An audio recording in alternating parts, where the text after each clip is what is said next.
Assalamualaikum warahmatullahi wabarakatuh. Hai anak hebat Indonesia, apa kabar kalian?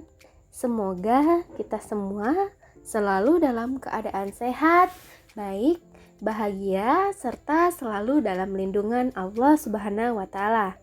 Amin ya Rabbal Alamin. Seperti biasa, di video pembelajaran ini kita akan kembali belajar bersama-sama. Untuk materi pembelajaran hari ini, kita masih melanjutkan materi kita yang sudah kita pelajari mengenai puisi.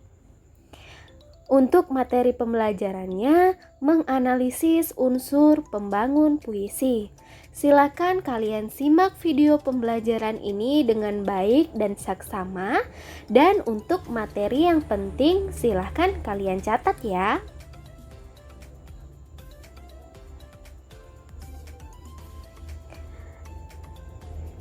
Tentunya kalian semua sudah paham, sebelum masuk ke materi pembelajaran, kita harus mengetahui yang pertama ada kompetensi dasar pembelajaran, yang kedua ada peta konsep pembelajaran untuk mempermudah kita semua dalam memahami materi pembelajaran. Nah, setelah kita mengetahui kompetensi dasar dan peta konsep pembelajaran, barulah kita semua mempelajari materi pembelajaran. Adapun kompetensi dasar pembelajaran kita hari ini yakni 3.7 menganalisis unsur pembangun puisi. Setelah mengetahui kompetensi dasar pembelajaran, untuk mempermudah kita semua dalam memahami materi pembelajaran, ada yang namanya peta konsep pembelajaran. Materinya menganalisis unsur kebahasaan puisi yang dibagi menjadi 4 yang akan kita pelajari bersama.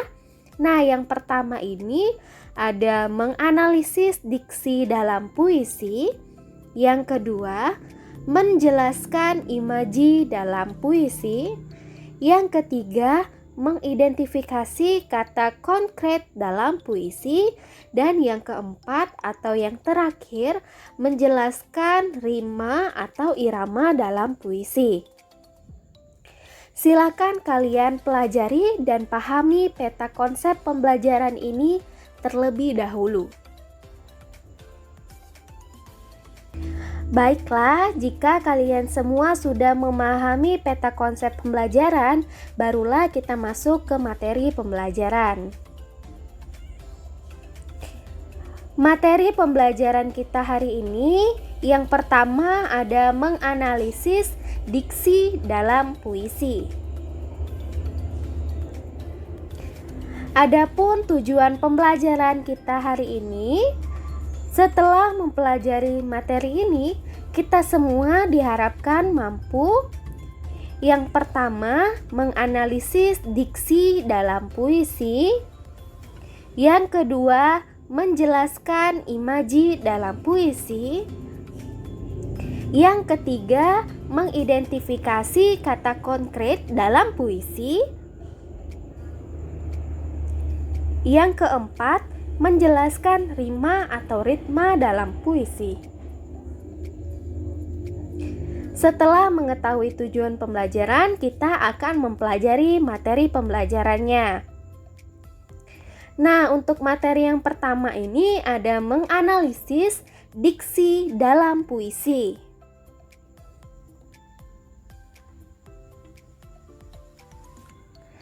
Dalam menganalisis puisi, penyair harus dengan cermat memilih kata-kata agar dapat mewakili makna yang hendak disampaikan serta dapat menimbulkan efek estetis atau keindahan yang diinginkan. Nah, kata-kata yang dipilih penyair berdasarkan pertimbangan dari aspek makna, aspek pengucapannya, serta dapat mewakili pikiran atau suasana hati penyair. Selanjutnya, di sini diksi itu sendiri muncul karena adanya makna kias, lambang, dan persamaan bunyi atau ritma. Nah, yang pertama ini kita akan mempelajari tentang makna kias atau konotatif. Untuk contohnya di sini ada contoh puisi Aku karya Chairil Anwar. Tentunya kalian semua sudah tidak asing lagi dengan puisi ini, bukan? Silakan kalian baca puisi ini terlebih dahulu.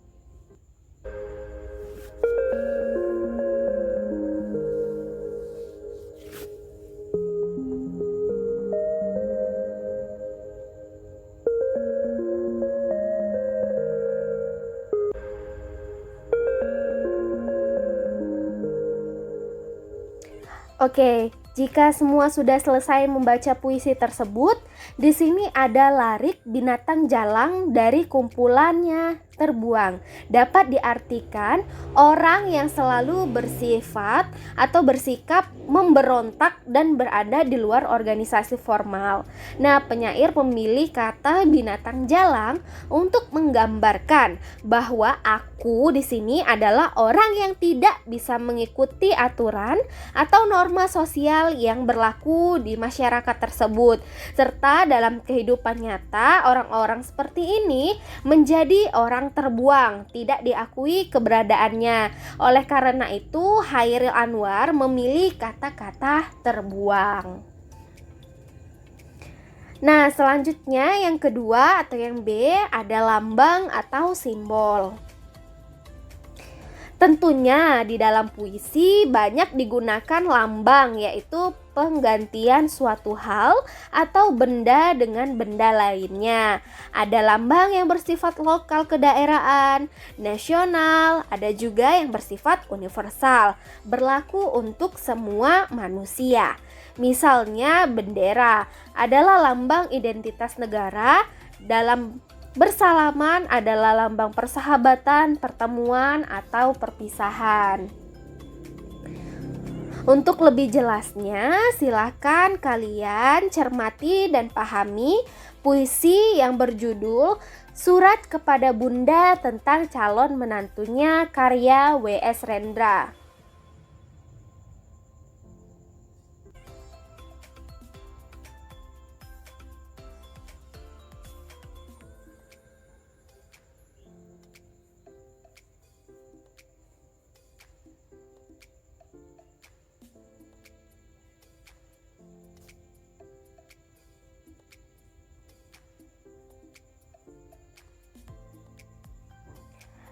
Jika sudah selesai membaca puisi tersebut, nah di dalam puisi tersebut ada kata kandang yang menjadi simbol rumah.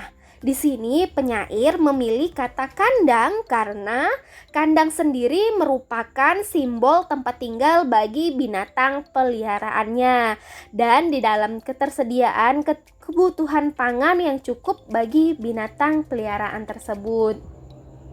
Sama seperti rumah orang tua yang menjadi tempat berlindung bagi anak-anak. Di dalam rumah tersebut, anak-anak mendapatkan kasih sayang dan semua yang ia butuhkan. Selanjutnya yang C, persamaan bunyi atau rima.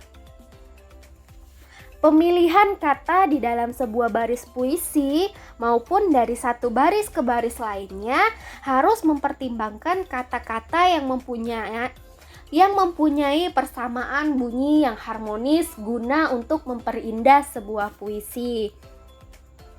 Untuk itu silakan kalian simak dan baca puisi yang berjudul Doa karya Chairil Anwar.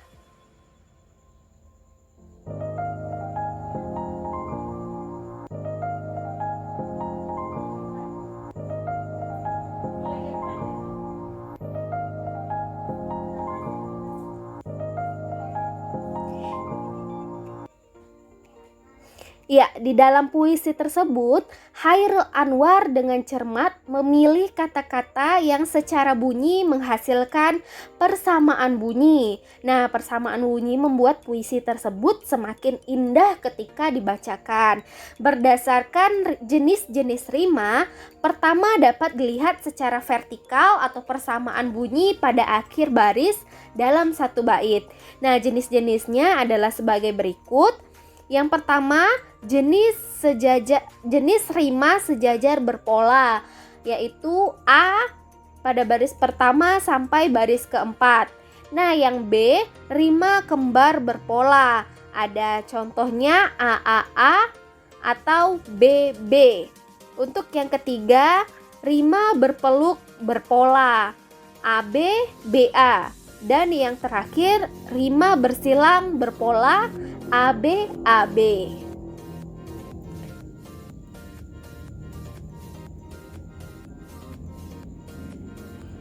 Nah, untuk yang kedua dapat dilihat secara horizontal persamaan bunyi pada setiap kata dalam satu baris, yaitu sebagai berikut. Yang pertama, aliterasi, yaitu persamaan bunyi konsonan pada setiap kata dalam satu baris. Yang B, asonasi, yaitu persamaan vokal pada akhir kata dalam satu baris.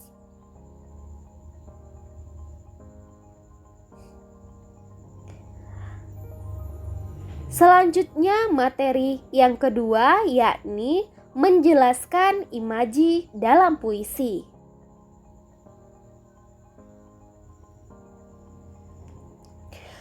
Pengimajinasian atau pengimajian adalah kata atau susunan yang dapat mengungkapkan pengalaman sensoris seperti penglihatan, pendengaran, dan perasaan.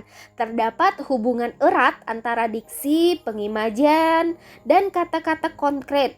Diksi yang dipilih harus menghasilkan pengimajian sehingga menjadi kata konkret seperti kita hayati melalui penglihatan, pendengaran, atau cita rasa.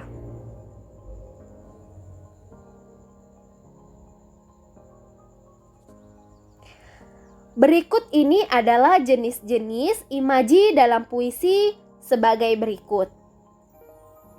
Yang pertama ada imaji visual. Nah, di mana imaji visual ini pengimajian dengan menggunakan kata-kata yang menggambarkan seolah-olah objek yang dicitrakan dapat dilihat. Yang kedua, imaji auditif. Di sini pengimajian dengan menggunakan kata-kata ungkapan seolah-olah objek yang dicitrakan sungguh-sungguh dilihat oleh pembaca. Yang ketiga ada imaji taktil. Pengimajian dengan menggunakan kata-kata yang mampu memengaruhi perasaan pembaca sehingga ikut terpengaruh bersamanya.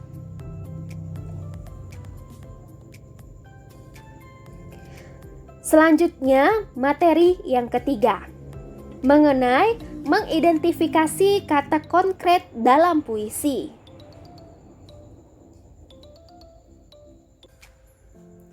Kata konkret adalah kata yang memungkinkan munculnya imaji karena dapat ditangkap indera. Ini berkaitan dengan kemampuan wujud fisik objek yang dimaksud dalam kata itu untuk membangkitkan imaji pembaca. Sebagai contohnya ada kata salju yang berwarna putih dan rasanya dingin bisa digunakan untuk menyampaikan makna kias tentang kesucian, kehampaan, dan rasa dingin.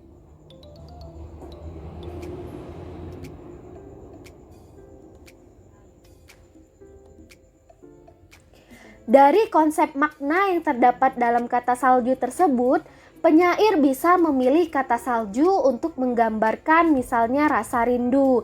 Nah, rasa rindu hanya tumbuh pada seseorang yang cintanya suci tetapi menimbulkan kesedihan di hati yang mengalaminya.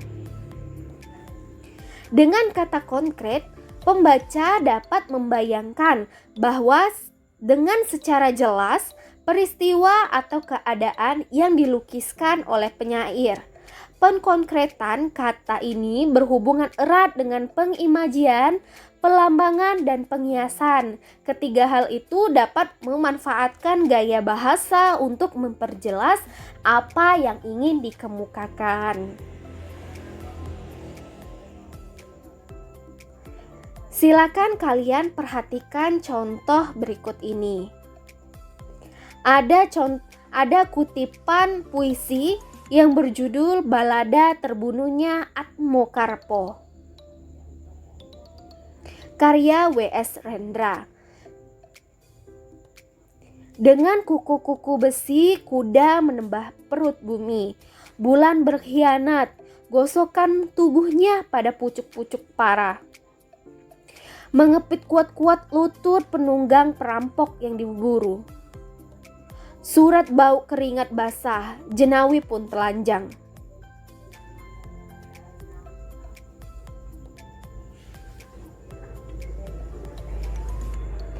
Kata-kata konkret pada puisi di atas ini diantaranya ada kuku besi yang diartikan sebagai kaki kuda, kulit bumi diartikan sebagai jalan yang tidak teraspal, penunggang perampok yang diburu diartikan sebagai Atmokarpo, seorang perampok yang menunggang kuda, dan sebagainya.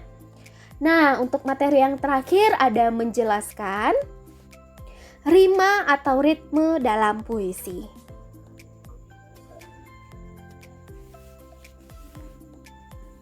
Rima atau persajakan adalah bunyi-bunyi yang ditimbulkan oleh huruf atau kata-kata dalam larik atau bait. Sedangkan irama atau ritme adalah pergantian tinggi rendah, panjang pendek, dan keras lembut ucapan bunyi. Timbulnya irama disebabkan oleh perulangan bunyi secara berturut-turut dan bervariasi. Misalnya karena adanya rima, perulangan kata, dan perulangan bait. Tekanan-tekanan kata yang bergantian keras lemahnya karena sifat-sifat konsonal dan vokal atau panjang pendeknya kata.